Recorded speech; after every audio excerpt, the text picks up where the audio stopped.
Marriage breakdown and divorce are commonplace these days, resulting in big business for solicitors and barristers.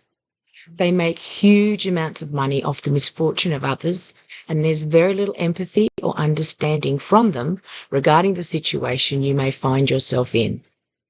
Here's some of my family law experience, which I'd like the Australian government to know about. Both parties are supposed to provide full disclosure of their financials. I did, but my ex-husband didn't. When he finally did, it was insufficient. He was given endless chances, and each time we had to go back to court, it cost more and more money, all paid out to the solicitors and barristers. It seems pretty simple to me. Provide the requirements before the court date, and if not, you'll be fined and the court date cancelled. Therefore, no penalty for the party doing the right thing, as in more court costs to pay. Unfortunately, my partner and I were fighting over custody of our son, being the amount of time he spent in our home. So we were both ordered to attend a course, as well as mediation through Relationships Australia. My ex-husband didn't take time off work to attend the 3 sessions, but I did. And being a school teacher, I wasn't learning anything new at these courses either. In my opinion, my ex-husband did need to learn how to treat children, and people in general, a whole lot better, but he never attended. He also didn't attend the day we were supposed to meet there to discuss care arrangements. I was told this wouldn't look good for him in court and there'd be a mark against his name. Bullshit. Nothing happened like that at all. As a result of the above, the magistrate ordered both of us to pay for a court-ordered psychologist to interview our son about his parents, which was traumatic for him. This cost us more than $1,000 each. So why was I penalised? A decision was to be made by the psychologist as to the share of custody. In the meantime, my ex-husband told me he had videoed our son, saying he wanted to live full-time with his dad. I was so scared of this bully, so I agreed to 50% shared custody before the decision was made for us.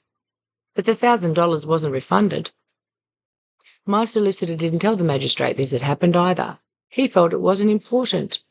We were in the legal system from 2016 to 2020, and my ex-husband bullied me regularly over that period. And this was after I left the marriage from being bullied.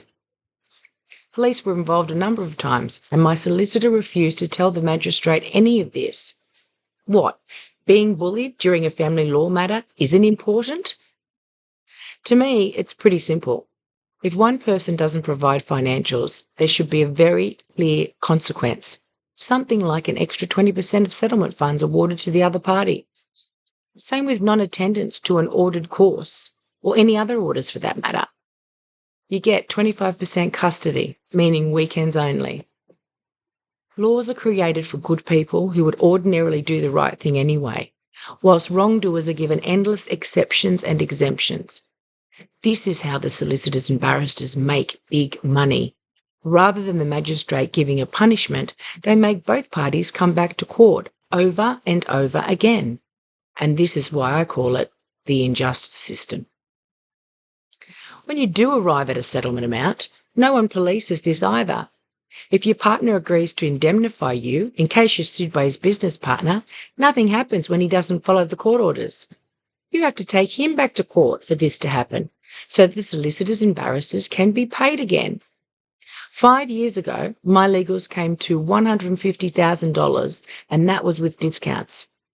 Our settlement agreement took place in December 2019, and I was eventually paid out by my ex-husband in December 2020.